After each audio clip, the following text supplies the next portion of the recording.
मेरी पत्नी अपने दोस्त की शादी में गई हुई थी और मैं घर में अकेला था, इसलिए मैं पड़ोस की भाभी के पास चला गया। जब मैं भाभी के घर पहुंचा तो भाभी ने कहा, बैठो विक्रम, मैं तुम्हारे लिए चाय बनाती हूँ। थोड़ी देर बाद भी भाभी चाय लेकर आई और जब चाय का कप रखने के लिए भाभी नीचे झुकी तो भाभी की ओढ़नी नीचे गिर गई। अचानक मेरी नज़र भाभी पर गई। मैं उन्हें एक टकटकी नज़रों से देखता रहा। भाभी ने कहा, मेरी नज़र उनकी ओर है, लेकिन भाभी ने ओढ़नी नहीं उठाई, मुझसे बात करती रही। यह देखकर मेरा बस नहीं चला और मैं भाभी को पूरी रात। नमस्ते दोस्तों, आज की इस कहानी में आपका स्वागत है। दोस्तों, मेरा नाम विक्रम है और मेरी उम्र 27 साल है। मैं दिखने में बहुत स्मार्ट हूँ और मेरी शादी को 7 महीने हो चुके हैं और मेरी पत्नी का नाम राधिका है। राधिका एक बेहद खूबसूरत और आकर्षक है। मैं अपनी पत्नी से बहुत प्यार करता हूँ और मैं अपनी शादीशुदा ज़िंदगी से बहुत खुश हूँ। मैं एक बड़ी सी कंपनी में मैनेजर हूँ और अपने काम में काफ़ी खुशहाल हूँ। इस शहर में मैं कई सालों से रह रहा हूँ और अब मेरे पास खुद का एक बड़ा सा घर भी है, जो मैंने अपनी मेहनत और लगन से बनाया है। हालांकि शादी से पहले मेरा स्वभाव थोड़ा अलग था। मैंने कभी किसी लड़की से बात करने में कोई दिलचस्पी नहीं दिखाई। लड़कियों से बातचीत करना मुझे अजीब लगता था और मैं इससे दूर ही रहता था। लेकिन एक अजीब बात यह थी कि मुझे शादीशुदा महिलाओं से बात करना काफ़ी अच्छा लगता था। यह मेरी आदत थी या रुचि थी, जिसे मैं खुद भी पूरी तरह समझ नहीं पाया। मेरे माता पिता गांव में रहते हैं और मेरा जब भी समय मिलता है गांव जाकर अपने माता पिता से मिल जाता हूँ। मेरे माता पिता मेरी ज़िंदगी का एक अहम हिस्सा है और मैं अपने माता पिता की बहुत इज्जत करता हूँ। मेरी शादी के बाद मेरी ज़िंदगी में काफ़ी बदलाव आया। राधिका के साथ मेरी ज़िंदगी और भी खूबसूरत हो गई और मैं अपनी शादीशुदा ज़िंदगी का भरपूर आनंद ले रहा हूँ। मेरे घर के पास एक और घर था, जिसमें एक विधवा भाभी अपने सास ससुर के साथ रहती थी। भाभी अपनी सुंदरता और आकर्षण के लिए पूरे मोहल्ले में मशहूर थी। भाभी की उम्र लगभग 32 साल थी, लेकिन भाभी की खूबसूरती और व्यक्तित्व ऐसा था कि कोई भी पुरुष उन पर फिदा हो जाता था। भाभी बहुत सजीव और आत्मविश्वास से भरी हुई थी। भाभी के चेहरे पर हमेशा एक हल्की सी मुस्कान रहती थी, वो जो उन्हें बहुत आकर्षक बनाती थी। क्योंकि भाभी हमारे घर के पास रहती थी, भाभी से मुलाकात होना स्वाभाविक था। धीरे धीरे हमारी बातचीत बढ़ने लगी। भाभी अक्सर घर के बाहर अपने कामों में व्यस्त रहती थी। ऐसे में जब मैं वहाँ से गुजरता तो वह मुस्कुराते हुए मुझसे बात करती थी। यही बात हमारी दोस्ती का आधार बनी। हमारी बातचीत के सिलसिले में मैंने महसूस किया कि भाभी के अंदर एक खास गर्मजोशी और अपनापन है। भाभी बहुत ही सरल स्वभाव की थी और सभी से बहुत अच्छे से बात करती थी। मैंने भी उन्हें एक सच्चे दोस्त की तरह देखा। उनके साथ बातचीत करना मुझे बहुत अच्छा लगता था, क्यों भाभी की बातों में न सिर्फ दोस्ती थी बल्कि एक गहरी समझदारी भी झलकती थी। भाभी का जीवन हालांकि इतना आसान नहीं था। विधवा होने के बावजूद उन्होंने खुद को टूटने नहीं दिया और भाभी ने अपने सास ससुर के साथ पूरी जिम्मेदारी से घर संभाल रखा था। भाभी के सास ससुर अक्सर गांव जाते आते रहते थे। ऐसे में वह घर पर अकेली रह जाती थी। यह अकेलापन कभी कभी उनके चेहरे पर झलकता था, लेकिन वह इसे जाहिर नहीं करती थी। एक दिन अचानक मेरी पत्नी को उसकी माँ का फ़ोन आया। फ़ोन पर उसकी माँ ने बताया कि उसके बचपन की सबसे अच्छी दोस्त की शादी तय हो गई है और शादी के तैयारियों में उसकी मदद के लिए बुलाया है। मेरी पत्नी इस खबर से बहुत खुश हो गई और तुरंत जाने की तैयारी करने लगी। लेकिन मेरे पास छुट्टी लेने का कोई विकल्प नहीं था, इस क्योंकि दफ्तर में कुछ ज़रूरी काम चल रहा था। इसलिए मैंने उसे अकेले ही जाने दिया। मेरी पत्नी ने जल्दी से अपना सामान पैक किया और अगले ही दिन मेरी पत्नी अपनी माँ के साथ घर चले गई। जब वह चले गई तो घर में पहली बार मुझे अकेलेपन का एहसास हुआ। पहले कभी ऐसा नहीं हुआ था। मैं इतना लंबा समय अकेला उसके बिना रहूं। जैसे तैसे दिन बीतते गए, मुझे उसकी गैर मौजूदगी खलने लगी। वह 15 दिनों से घर से बाहर थी और इस दौरान मुझे अपनी पत्नी की बहुत याद आ रही थी। शादी के बाद मैं हर रात अपनी पत्नी के साथ समय बिताने का आदी हो गया था। हमारा रिश्ता न केवल भावनात्मक था बल्कि शारीरिक रूप से भी गहरा था। उसकी उपस्थिति मेरे जीवन का एक अहम हिस्सा बन गई थी और अब जब मेरी पत्नी मेरे साथ नहीं थी तो मुझे खाली और अकेलेपन का सामना करना पड़ रहा था। इस अकेलेपन के बीच मेरे मन में एक ख्याल आया।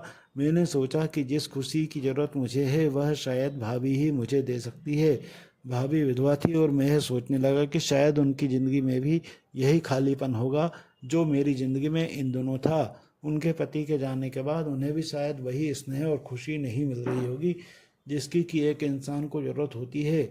मैं अक्सर भाभी के साथ बातचीत करता था। उनकी बातें सुनने में हमेशा एक अनोखी मिठास होती थी। उनकी सरलता और अपनापन मुझे उनकी ओर खींचने लगे थे। जब भी मैं भाभी से मिलता था हमारे बीच हंसी मजाक और हल्की फुल्की बातें होती थी जो मेरे अकेलेपन को कम कर देती थी। धीरे धीरे यह रिश्ता दोस्ती से बढ़कर एक अनजाने आकर्षण की ओर बढ़ने लगा था। कभी कभी जब भाभी को बाजार जाना होता था तो वह मुझसे कहती थी कि आप साथ में चलिए ना, अकेले जाना ठीक ठाक नहीं लगता। मैं भी भाभी के साथ जाने में हिचकता नहीं था। उनके साथ समय बिताना मुझे बहुत अच्छा लगने लगा था। बाजार में उनके लिए चीज़ें उठाना, उनके लिए दाम कम करवाना और फिर रास्ते में उनकी हंसी मजाक सुनना, यह मेरे लिए खास बन गए थे। जब मेरी पत्नी घर पर नहीं होती तो भाभी मेरे लिए कभी कोई खाना भी बना देती थी। वह कहती आप अकेले हैं, बाहर खाना मत खाइए, मैं बना देती हूँ। उनका यह ख्याल रखना मुझे बहुत अच्छा लगता था। उनकी मेहनत और आत्मनिर्भरता से मुझे उनका बड़ा प्रशंसक बना दिया था। धीरे धीरे मैं भाभी की ओर ज़्यादा आकर्षित होने लगा था।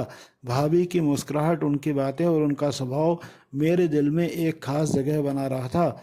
मैं अक्सर भाभी के बारे में सोचने लगता था। यह ख्याल मेरे बाल में बार बार आ जाता था कि भाभी की ज़िंदगी में जो खालीपन है मैं उसे भर सकता हूँ।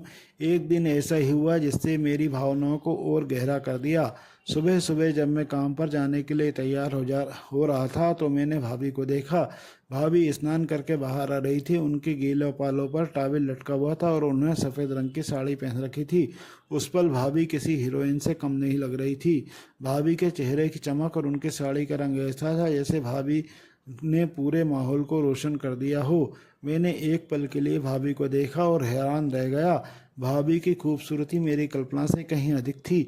वह मेरी पत्नी से भी ज़्यादा आकर्षक और सुंदर लग रही थी। उनका आत्मविश्वास और उनकी सहजता ने मुझे और भी मोहित कर दिया। जैसे समय ठहर गया हो, उनकी सुंदरता मुझ पर एक जादू सा कर रही थी। उस दिन से भाभी की यादें मेरे दिलो दिमाग पर छा गईं। ऑफिस में भी मेरा ध्यान अपने काम पर नहीं लग पा रहा था क्योंकि हर वक्त भाभी के बारे में ही सोचता रहता था।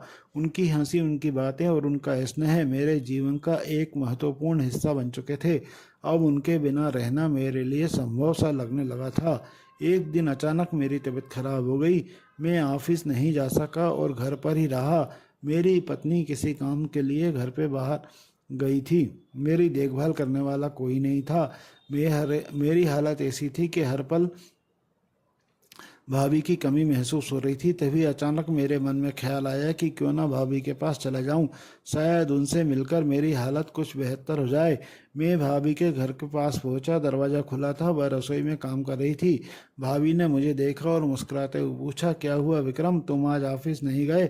उनकी आवाज़ में हमेशा की तरह स्नेह था जो मुझे दिल को बड़ा सुकून देता था।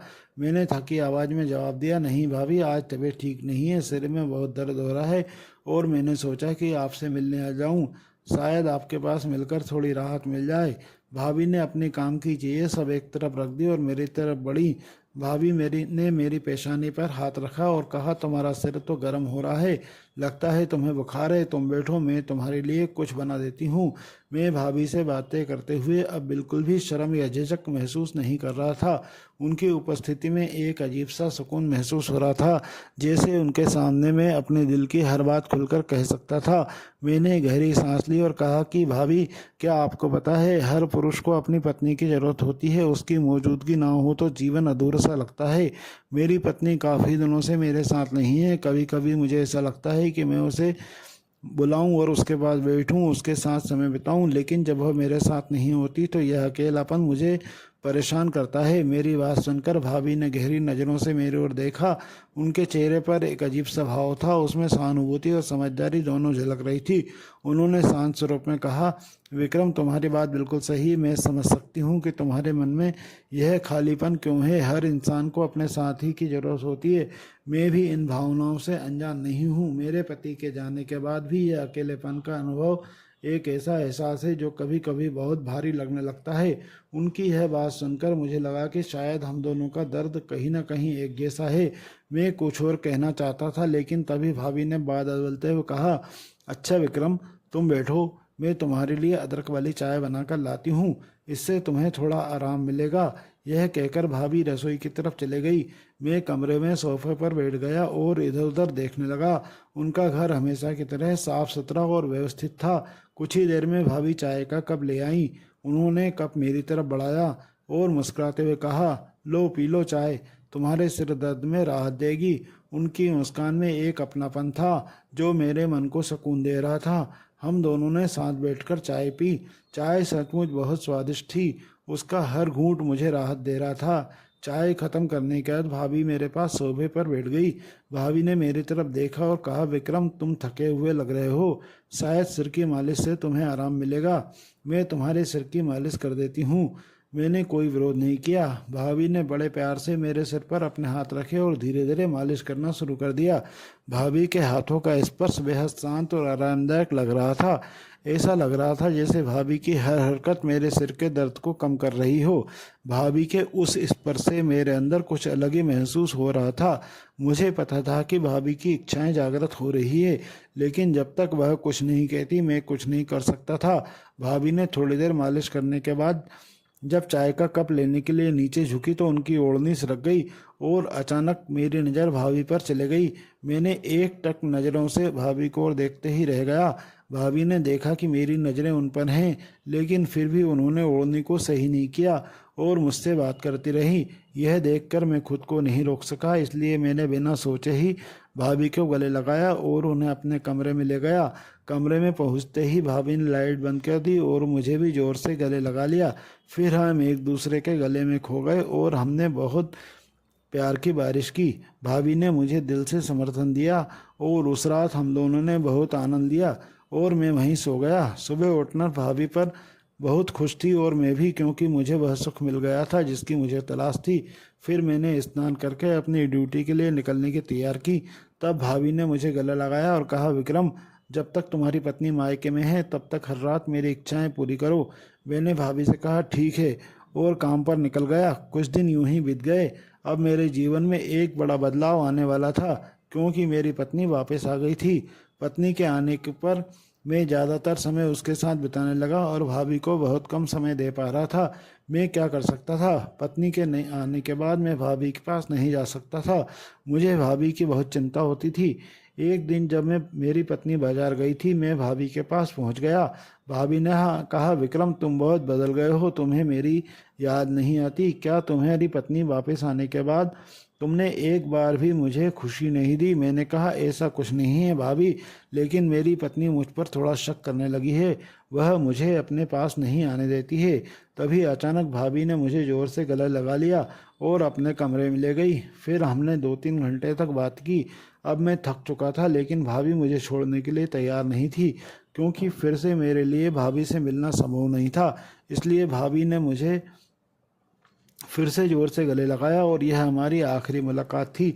मैंने किसी तरह भाभी को मुझसे दूर किया और कहा, भाभी चिंता मत करो, जब भी मौका मिलेगा मैं तुम्हारे पास आता रहूँगा। फिर मैं अपने घर की ओर निकल गया। कुछ दिन इस तरह बीत गए। एक रात को खिड़की से भाभी को इशारे करने लगा, लेकिन तभी मेरी पत्नी ने यह सब देख लिया। उसकी आंखों में आंसू गए, वह जोर जोर से रोने लगी। मैंने उसे रोका और समझाने की कोशिश की। यह सब महज एक गलती थी, लेकिन वह सुनने के मूड में नहीं थी। उसने मुझसे कहा कि अपने घर में अपनी दोस्त की शादी में व्यस्त थी और इस दौरान तुम मुझे धोखा दे रहे थे। तुम्हें इस बात की शर्म नहीं आती? अपनी इच्छा का पालन करने के लिए तुमने मुझे धोखा दिया। इतना समय मैं तुमसे दूर नहीं रह सकती थी, तो तुम क्यों नहीं कर सकते थे? तुमने कभी एक बार भी मेरे बारे में नहीं सोचा। तुम इतने स्वार्थी कैसे हो सकते हो? मेरा दिल दुखा रहे हो। फिर मेरी पत्नी ने मुझसे कहा कि अगर तुम्हारे दिल में अब भी उस भाभी के लिए प्यार है तो मुझे सच्चाई बताओ। मैं अभी तुरंत इस घर को छोड़ दूंगी और तुम्हें तलाक दे दूंगी। फिर तुम्हारे जीवन में कभी नहीं आऊँगी। एक महिला अपने पति के लिए सब कुछ सहन कर सकती है, लेकिन अपनी पति की ज़िंदगी में किसी और का होना वह कभी सहन नहीं कर सकती है। मेरी पत्नी की बातें सुनकर मुझे समझ में आया कि मैंने क्या गलती की है। वह गहरे दुख में थी और मैंने उसे इस स्थिति में लाने के लिए जिम्मेदार महसूस किया।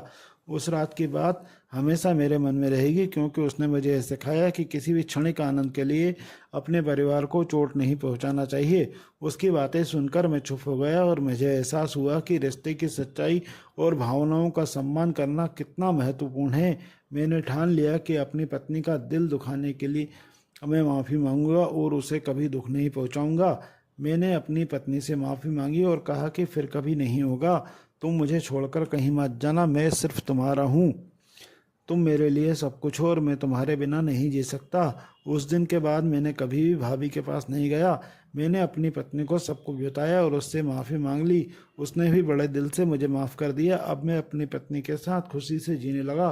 दोस्तों, क्षणिक सुख के लिए कभी भी अपनी पत्नी को धोखा मत दो, क्योंकि आपका परिवार ही आपकी ज़िंदगी है। तो दोस्तों, आपको यह कहानी कैसी लगी कृपया कमेंट करके बता दें। अगर आपको कहानी पसंद आई हो तो वीडियो को लाइक कर दें, चैनल को सब्सक्राइब कर दें।